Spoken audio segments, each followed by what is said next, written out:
I'll be speaking with three people who recently, about a month ago, came back from a trip to Palestine sponsored by the Catholic Workers. And we'll be speaking to Victoria McEvoy of New Haven, who she said heard the call from the organization Sabil, the Palestinian Christian organization, and felt she had to go on this trip. Jessica Sun, a software engineer who is on the road to becoming a Catholic nun, and Mark Colville from the Amistad Catholic Worker Organization, where he is active. Good afternoon to all of you.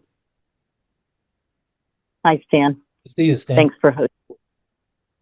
So, Victoria, you have had a very, let's say, dramatic experience in Taiba with one particular family. Let's jump right in with that. Could you describe it?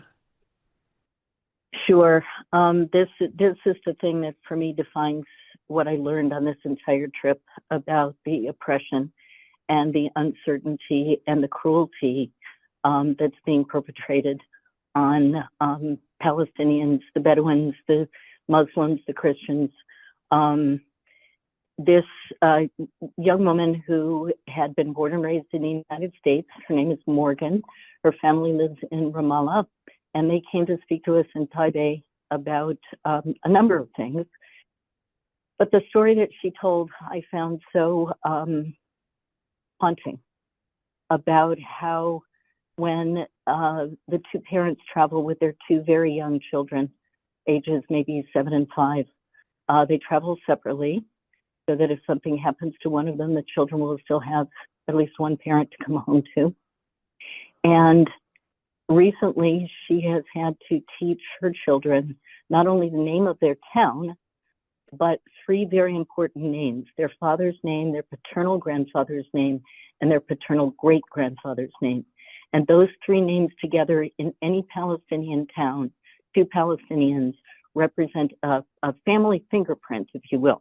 So everybody knows who that family is. She has said to her daughter, if we get to a checkpoint and the police want to talk to mommy, and I get out of the car for a very long time and I don't come back, you must go to the road. And if a car stops and the license plate is yellow, do not get into that car. But if the license plate is green and white, that means it's a Palestinian family. You tell them where we live, they will take you there to the police station. And when you get there, you will tell the police the 3 family names, and they will find daddy so he can come and get you. And with false bravado, of course, she says to her daughter, and I will come home as soon as I can. And that is the daily, hourly, moment-to-moment reality for Palestinians in occupied Palestine. They can go nowhere freely. They are always being watched and listened to. They are deprived of the most basic resources. Imagine living near one of these settlements full of people from Brooklyn, New York, who've never set foot in Palestine, and they have swimming pools. And you, a Palestinian whose water is being tapped from beneath you to be sold back to you, you get 7 hours a week of running water. 7 hours So a whole week. I am 7 hours, and everybody's got tanks that they try their best to fill. But for fun, some of the settlers go around and shoot holes in some of these water tanks on roofs. So I don't know that the word oppression can even do justice to what I personally, and I think we as a group, witnessed and heard over and over and over again in Palestine.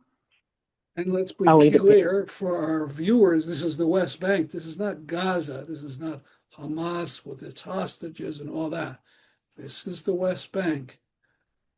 We were near the border to Gaza, but of course, no one is allowed to approach Gaza. We would have if we could have. So we did spend our time in many different locations in the West Bank. So let's go back to the start. Perhaps Jessica or Mark. So when did you go over there? How long were you there? And what was sort of your itinerary? So we went all over the West Bank. We visited Bethlehem, Jerusalem, Taipei, Massafuerte, the area well made famous through the Oscar-winning documentary No Other Land. And specifically, we spent time at Hair, where there is desperately needed international presence, and they continue to be under attack. We visited Hebron as well, and we spent time throughout the surrounding areas, meeting with civil society peacemakers across identities, across religions, to talk about what they're experiencing and the reality on the ground today. What's coming to mind for me, uh, as maybe an experience that among so many beautiful and heartbreaking experiences that kind of defined the experience, the trip. We were in Care. I hope I'm pronouncing that right. Well,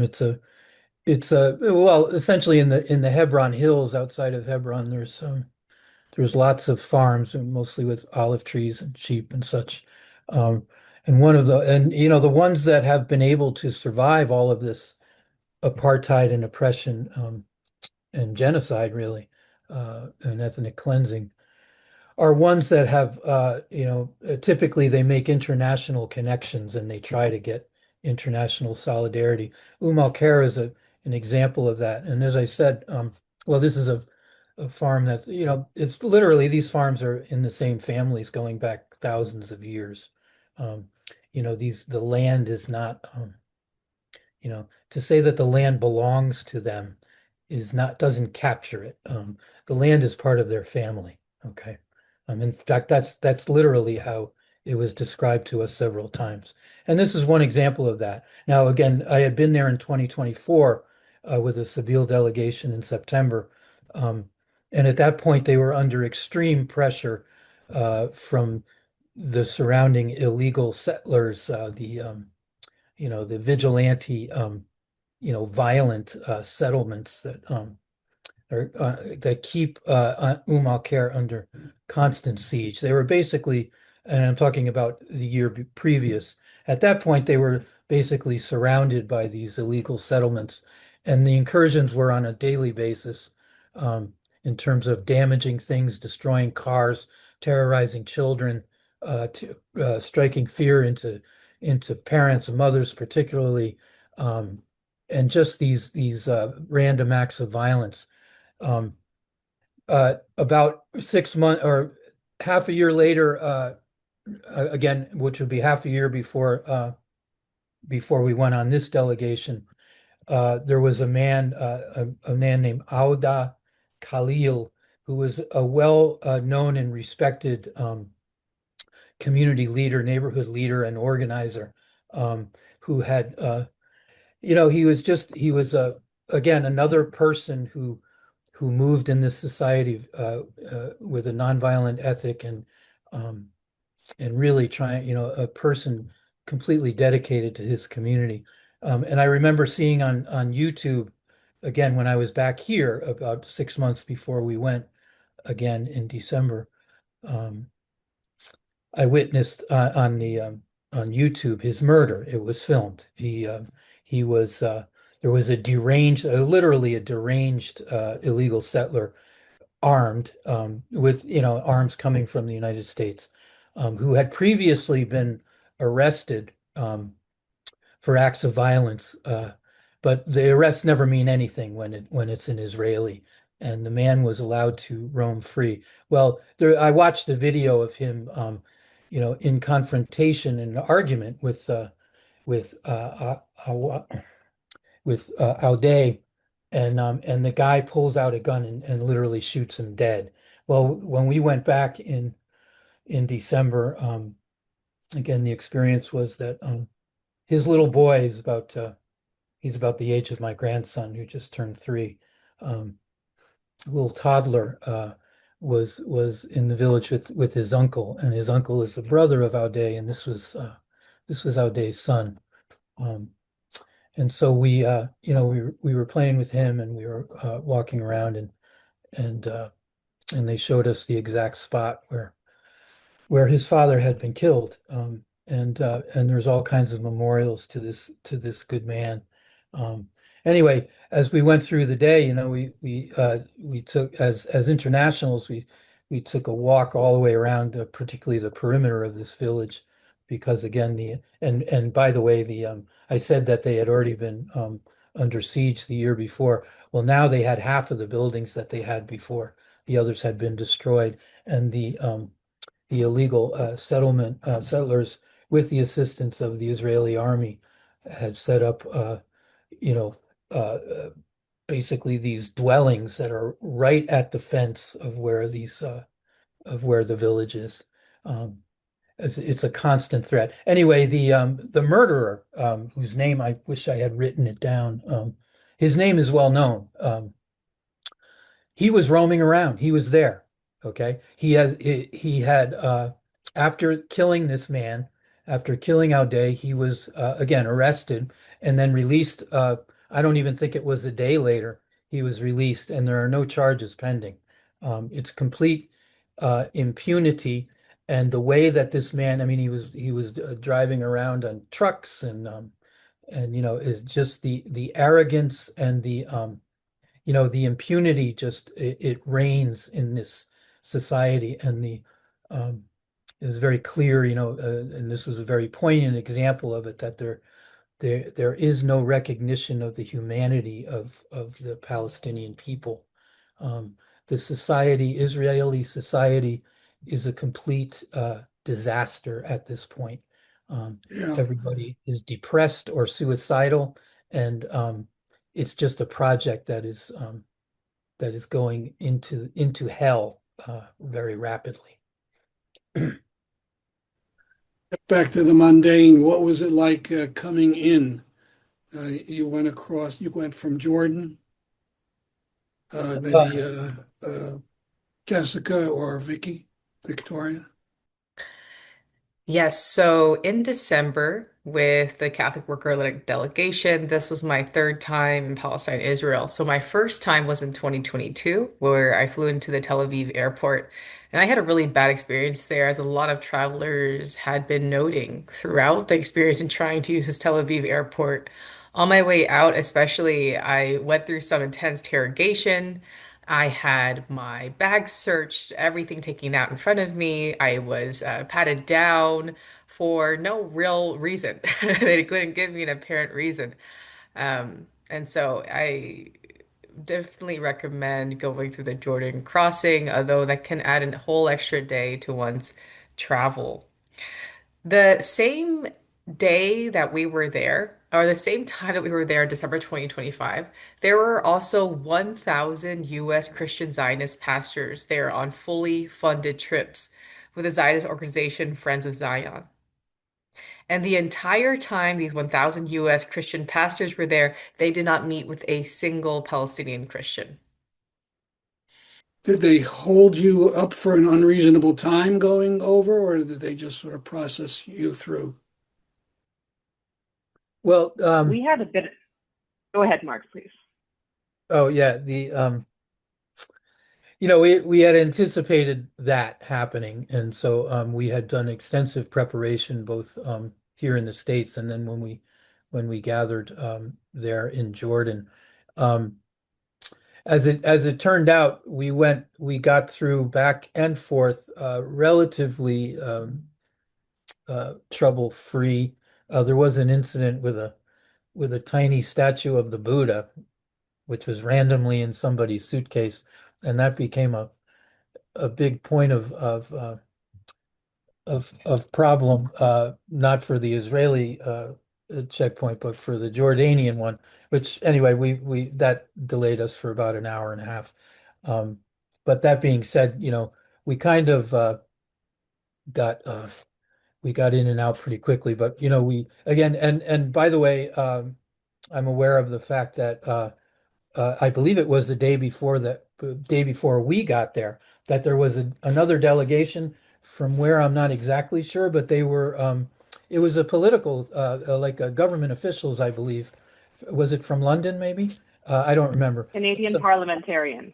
Canadian Okay, parliamentarians. thank you. And they were asked by the Israelis, and this is the story I got. They were asked by the Israelis the purpose of their trip, and they said something along the lines to observe the situation, the political situation, and to get a sense of what the Palestinian situation is here. They were all turned away; they weren't allowed in. Um, Literally, that's you go there as Jessica was explaining. If you're a Christian Zionist, it's like red carpet time. But anybody that's going there to find facts about what's going on, um, there's a reason how many 300 journalists have been murdered there in the past couple of years. That all of the so-called facts on the ground, the Israeli government is commandeering that and claiming, they process all of what happens. And so the only real messages that we're getting here in the United States, aside from people who have visited and been eyewitnesses, is propaganda, designed to kill Palestinians.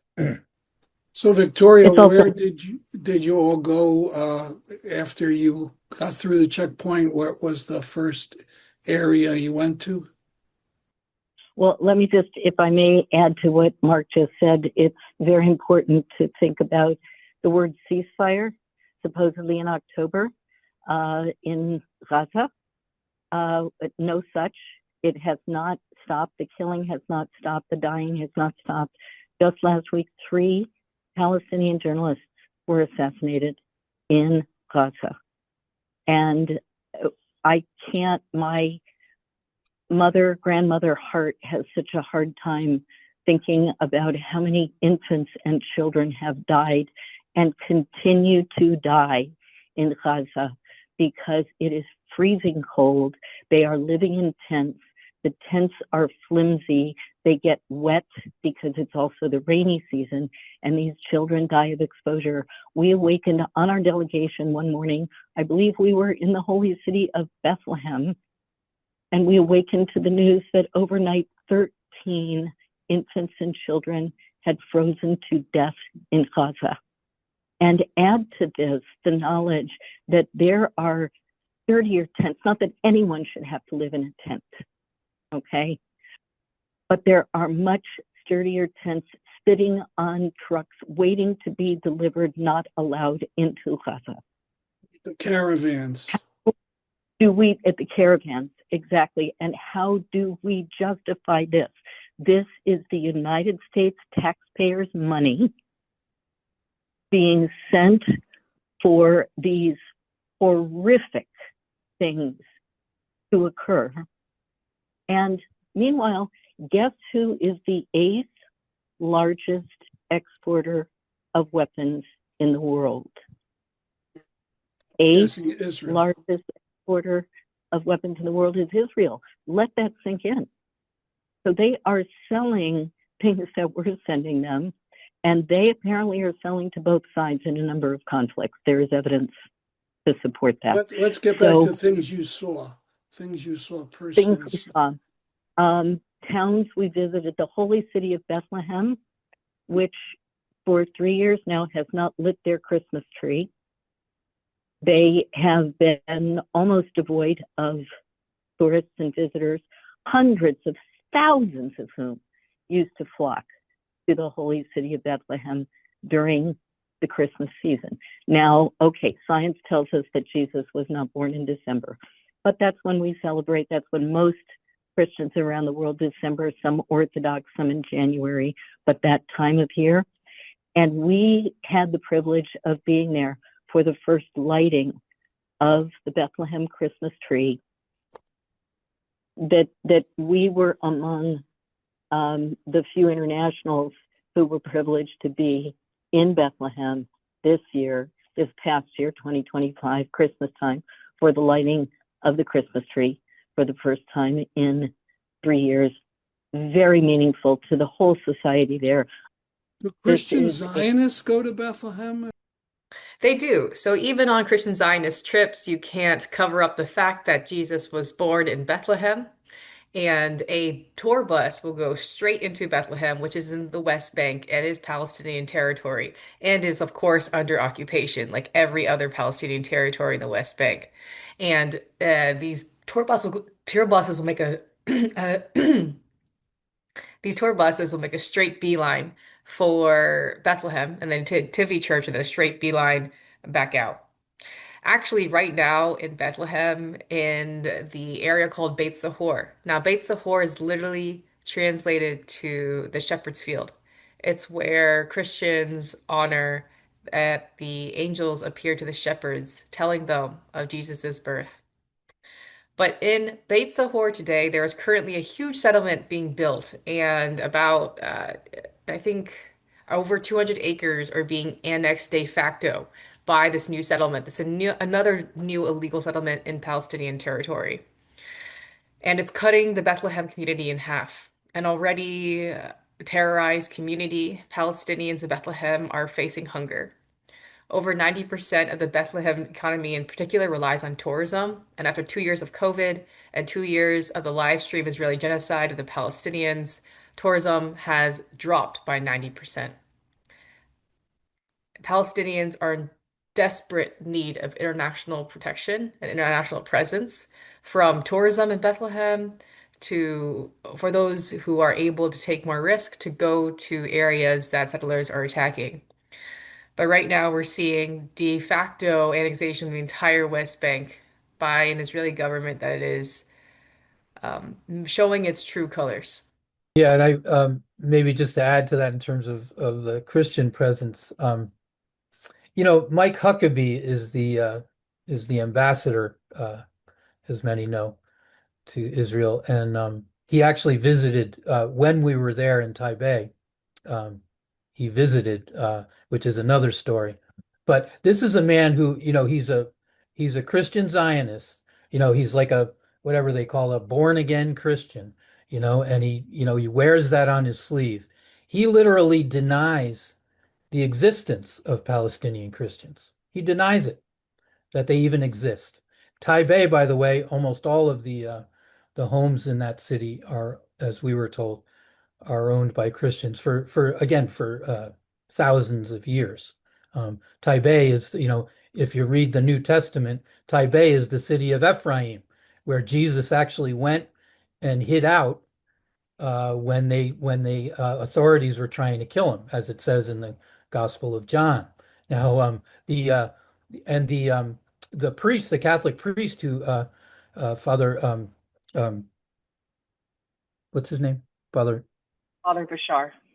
Father Bashar, yes, a very humble man who and very gifted priest, as far as I could tell, gave us a talk. And one of the things that he mentioned prominently was that that city is the only place left on the planet, the only Christian community left on the planet where the original Christians did not hear the gospel message from the disciples. They heard it from Christ himself. And here we have a prominent U.S. Christian politician who not only denies that Palestinian Christianity is a thing, not to mention the fact that Jesus was Palestinian, but that the kind of oppression, the atrocities being committed against these folks can't even leave the city. I mean, they can't walk outside the city. They can't access even the water spring, which is just a kilometer or two from the city. So if you're in Beit Sahor, you can't get to Bethlehem? No, I'm talking about Taipei now. Oh, I'm sorry. Yeah. So anyway, that's kind of the situation. The effort here is to, with regard to the Christian population there, is just to erase them, similar to Palestinians in general. And I mean, as a kind of Christian-based group going there, we felt that that was really important to take that back with us. The kind of propaganda that has swept away the theology and the morality, the moral compass of the Christian churches in the United States is just breathtaking when you experience these things. Kairos Palestine in 2025 released their second document. Kairos Palestine is a Palestinian Christian initiative. And their first document they released in 2009. And this is arguably the first ecumenical document in Christian history since maybe the schism, the Great Schism and everything. So the magnitude of what's going on, even within Christian politics, is huge and cannot be understated. But in Kairos Palestine 2009, they released their first document as a faithful one, a cry of hope, a cry of love, a cry of peace, a cry of justice for the Palestinian Christians suffering in Palestine, knowing that Palestinian Christians are the direct descendants of the first followers of Jesus. These are the people who brought the gospel to the rest of the world, right? And so in 2025, late 2025, Kairos Palestine released their second document. And in this document, they talked about how this is the last time Palestinian Christians will speak to the world because the Palestinian Christian community is dying. It is collapsing. Rafat Assis, the main coordinator of Kairos Palestine, told to us the experience of waiting to be ethnically cleansed is unbearable. I can say that it makes life unbearable. And in January 1st this year, Kairos Palestine released another document specifically rebuking sectarian advocacy, saying that before I am a Christian, I am first a human. I'm a Palestinian. I'm a son of this land. I am then a Christian, and then I'm a priest. And that's what Father Bashar of Taipei says. Taipei is biblical Ephraim, where Jesus sought refuge after persecution in Jerusalem when he raised Lazarus from the dead. Jesus was a refugee in Taipei. Palestinian Christians continue to try to protect this land. So this important document from Kairos Palestine, Faith in a Time of Genocide, released in late 2025, talks about what the churches need to do. And that is to not mince words, to use the word genocide, to use the right words of settler colonialism, apartheid. One thing Rifat also said to us, many Christians, they say they are speaking truth to power, but no, they are compromising with power. In order to be a Christian, you must call a spade a spade. He also said to us that you Americans, specifically, you cannot be neutral because you are funding this. Rafat Assis also said to us when we met with him at the YMCA in Bethlehem that he said, I know this language is strong, maybe even impolite. But the Palestinian Christian community in Palestine is collapsing. Our cries for solidarity from our Christian brothers and sisters around the world has not been heard. This is our last cry before we collapse. You were talking Talk about travel. Taiba. Victoria, go ahead. You were asking a question about travel, and I don't know how, in your imagination, maybe you can see a city like New Haven, and what if there were gates at most of the biggest intersections? Gates that can be closed arbitrarily, randomly, by any settler who feels like closing the gate, by a soldier, by an Israeli police officer who feels like closing the gate. Let's say a 19-year-old soldier with a rifle has just broken up with his girlfriend. He's having a bad day, gonna close the gate. Nobody can get through until they feel like letting people through.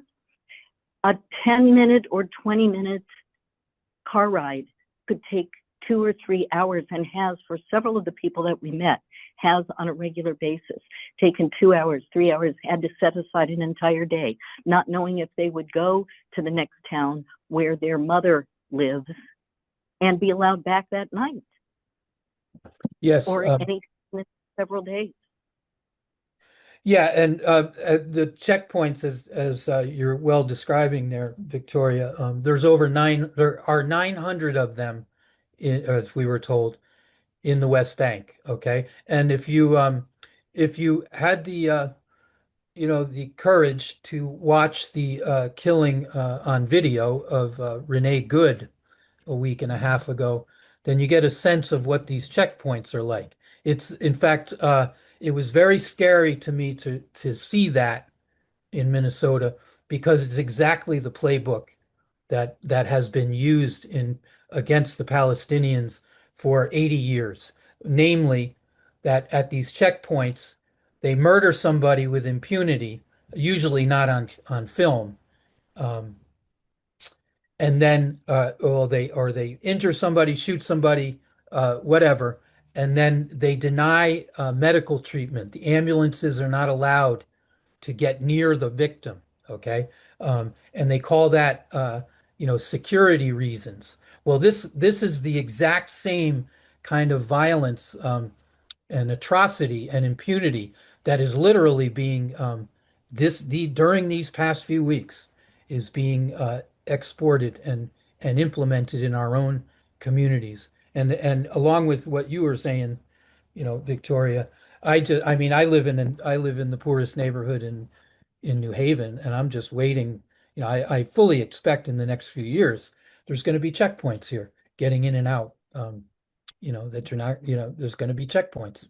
This is it's a program. Apartheid, Israeli apartheid and occupation is a program. And the reason that the world is so concerned about this outside of the United States is because the average citizen outside of the United States can see this coming. They can see it. Okay. We are completely blind to it for the most part. Um, and so, it's this notion that there's violence over there, thank God we're not, we don't experience it here. I mean, it is exactly the program that is now being implemented in this country. And there's a phrase, chickens coming home to roost. Yeah, I remember how upset everybody was with that back in the 60s.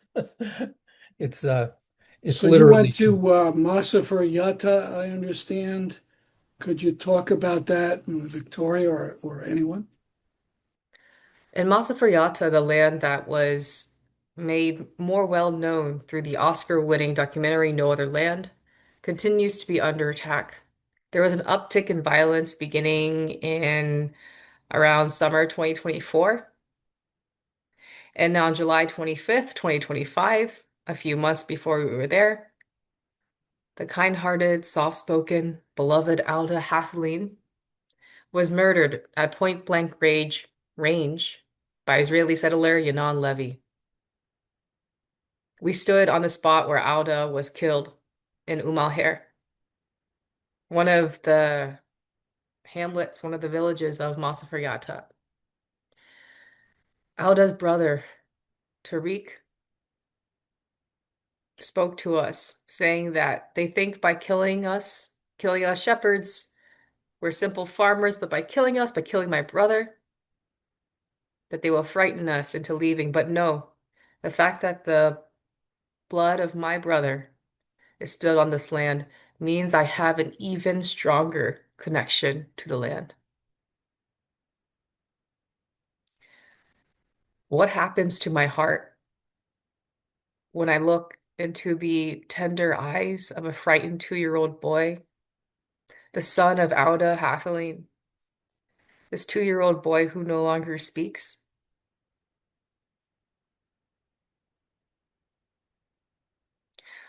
What happens when you teach a young man like Yanon Levy that no consequences apply to him after he murders somebody? The shepherds in Umalher are forced to even spray paint their goats I have a picture of the 13 goats that they still have that are spray painted. They used to have 200, but the settlers that illegally settle on their land come and they mix their herds with the Bedouins' herds and steal their sheep, steal their resources, pillage, take from the Palestinians on their own land.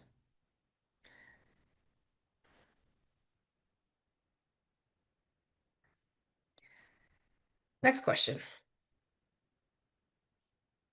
Jessica, let me give you the last word. Are there more trips planned? If people want to bear witness, what can they do?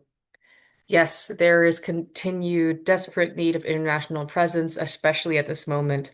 Friends of Sabila North America is a great place to go to connect.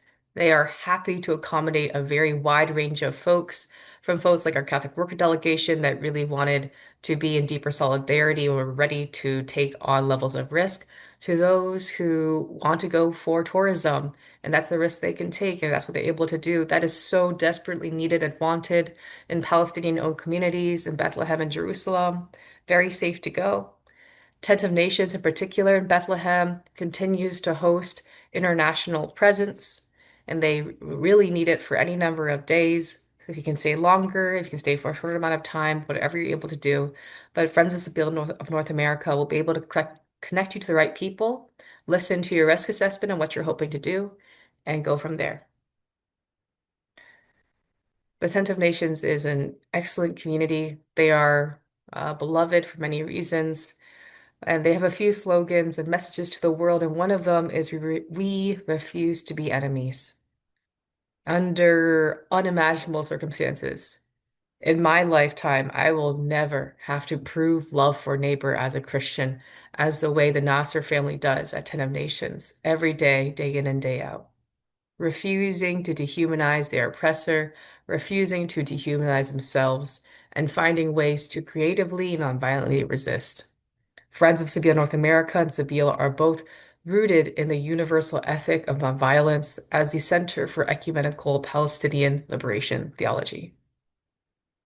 Continuing on the point of Ten of Nations as well, there were about 9 European internationals who were there with us. One from Sweden talked about how she thinks it's just ridiculous that a white European presence is needed for Palestinians to feel safe on their own land at all. An elder German woman also spoke to us about why she was there. She said that in Germany in the 70s, when the NIF and the mafia were in power, everybody said it was dangerous. But even so, people still came. People still came and were with the people of Germany in the 70s. And she said, that's why I'm here now in Bethlehem at Ten of Nations in Palestine. And this elder German woman told us that she finds it very, very frustrating that the German media won't talk about Palestine. And as a US American, I can very much relate. So, what are some places that we haven't mentioned yet that you visited? Well, I was going to mention, on a maybe a hope, and there was a lot of hope. We're everywhere we went, we found a lot of hope in the people, and in particularly in what they're doing. One example of that would be the neighborhood called Silwan, which is part of Jerusalem. It's just below the old city. If you've never been there, Jerusalem's kind of up on a hill, and if you go down just down the hill, there's this huge neighborhood, and it's mostly hills as well, called Silwan. Actually, this is again, if you read the Gospels, there's a famous healing. There's a blind man by the pool of Siloam, whom Jesus heals. Um, and that's the name. That the pool of Siloam reputedly is there in that neighborhood. And so that's what we're talking about there. Anyway, the home demolitions, and again, this was my third trip to Palestine. First time I went was in '09 with another Catholic worker delegation, and we visited that same neighborhood.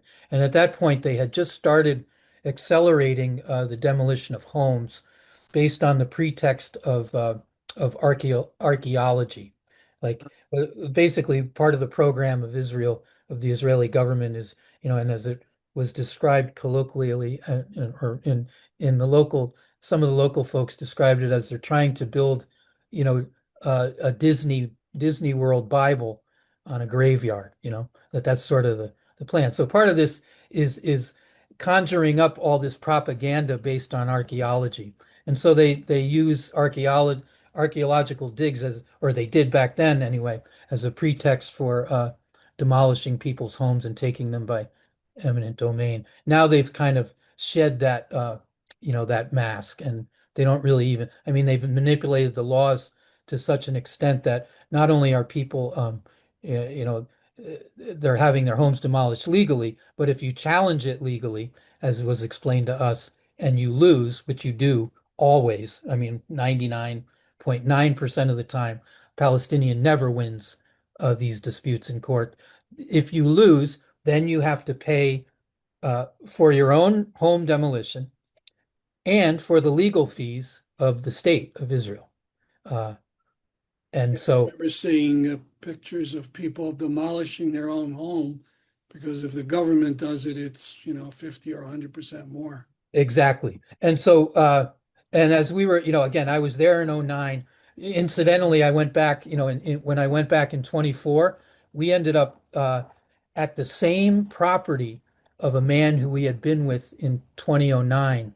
Fakri was his name, who at that point in '09, they were 2 weeks from demolishing his home. And I remember sitting on his sofa and watching him cry and explain it to us, how his whole extended family was going to lose this home. Well, we went back in 24.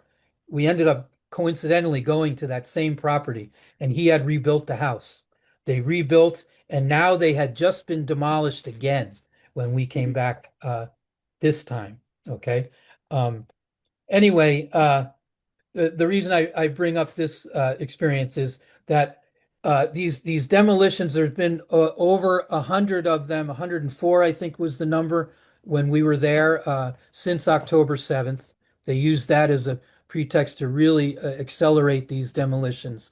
But there's a local artist collective called Palestine, Free Palestine or something. And what they have done is, again, this is like it's kind of in a bowl, this neighborhood with the hills going up. And on the upper homes, they got the idea on the front walls of all the homes on the upper rim of this neighborhood, they've painted eyeballs. Okay. They've actually taken the eyes from human rights defenders, photos of them from history, and like Martin Luther King, etc. Just famous human rights defenders globally, and they've painted their eyes on these homes as a way of saying the world is watching. And then the last home that they that they painted the eyes of the healed blind man from the gospel story as a way of saying the God of Abraham and Isaac and Jacob is also watching. And so a lot of this stuff, and the resistance, as Omar, our delegation leader, explained to us, that Palestinians resist in a couple of simple ways. Most resist simply by staying alive. To be alive and to be Palestinian is an act of resistance. As they say, the famous Jewish writer said, the only moral thing that a Palestinian can do, according to Israel, the only moral thing they can do is die. Okay. Anyway, this so this is a way of saying that that the world is watching, that sometimes it comes to a point where the only way to resist is to bear witness. And I think that's in many ways that's where the Palestinian people are right now. And that's I don't know how they have the courage to continue to stand their ground and witness, but that is the form that this resistance is taking during this time. So we've been at it for a while. Happy to talk longer, maybe some final anecdotes or thoughts that each of you want to say, things we have neglected to get into. Victoria or Jessica? Well, I echo what Mark said about the artists and how often in our human history, artists have led the way with their humor, with their creative talent, with colors, with representations. I know that one of the most wonderful photographs of our trip is at one of the horrifying walls that are like 13 feet high and 6 feet thick and separate Palestinian villages from their beloved 1,000-year-old olive trees. And on the Palestinian side are these beautiful murals. But one in particular stands out, and I think Mark might have taken this photograph of a little Palestinian boy looking up over the wall, little caricature, little cartoon, looking up over the wall saying, "I want my ball back." So there is that deep, personal, human, childlike faith, hope in the people that we met, who find ways that I don't think I could as a human, to keep their land runs through their veins every bit as much as their blood does. And they would rather spill their blood to fertilize the land than leave the blood that is their land. And we could go on, we could talk to you for hours, Dan. We could talk to you for hours and tell the stories and what we saw. I would say this: I didn't think I could go on a delegation to Palestine. Who, me? If you can go, you must go.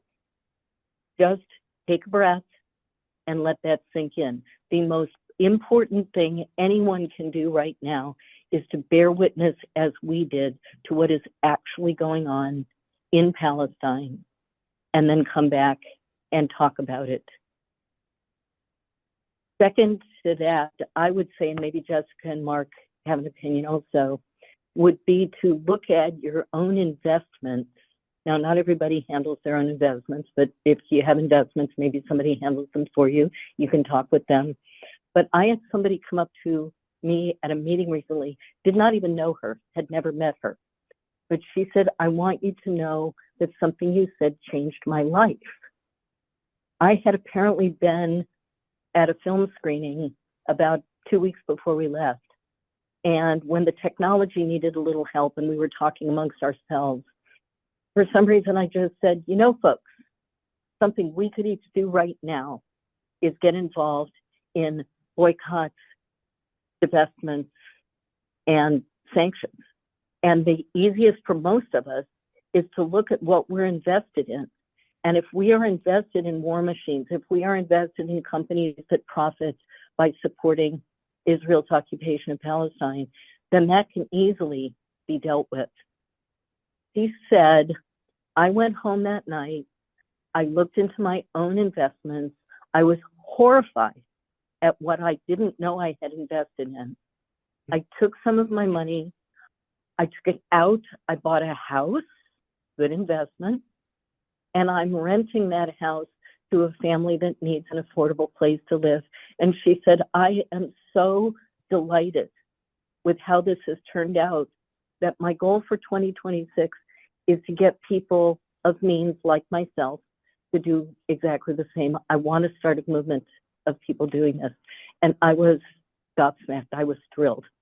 So you never know when you say something, what impact it might have, or when you do something, what impact it might have that will help someone else to show up, make a change, to feel like they want to be part of the solution and they're going to do something. Okay. Jessica, maybe give you the last word. Are there more trips planned, or if people do want to do what Victoria suggests and be bear witness, what can they do? Friends of Sabile North America continues to host delegations, sometimes 2 to 4 delegations a month even, and you meet different parts of their staff. But I cannot stress enough how we heard from everybody to please come and see. Tent of Nations is a more well-known farm that has been holding on to their land that they have stewarded for generations, with a famous motto of "We refuse to be enemies, we refuse to be victims," and they stay in Bethlehem, right outside Bethlehem, despite everything. They teach us about always with faith, hope, and love. That's the foundation of everything they do. And right now, international presence is the only thing that offers them even a semblance of protection. And when we were at Tent of Nations this time in particular, there were about 8 different internationals from quite a few different countries who were there, some for a week, some for a longer time. And one of them in particular, an older German woman, said that she was influenced to go by everyone who kept saying it was dangerous to come. She said that when the NIS in Germany was in power in the 70s and the mafia was in power in the 70s in Germany, everybody said it was dangerous to come, but people still came. Okay. It also was really upset that on the media in Germany that people will not talk about Palestine, and that's part of her way to be there. But throughout Palestine, I'm again just struck by the heroism of the Palestinians committed to nonviolence. I will never have to prove my love for neighbor the way they do, by existing, by choosing nonviolence, also known as creative stubbornness, finding ways to live and keep living, and to love and to build and to farm and to harvest their olive in such extreme conditions. Especially we were told, as Americans, you cannot be neutral because you are funding this. And I have conversations with priests and Catholics from around the world. It is the same. As America, we are the most important country to move. We cannot let our taxpayer dollars continue to make possible genocide in Gaza, slow genocide in the West Bank, and apartheid. Thank you all for speaking with me. Thank you so much Stan, for having us. Thank you for Mick. Free Palestine, free Palestine, free Palestine. Free Palestine.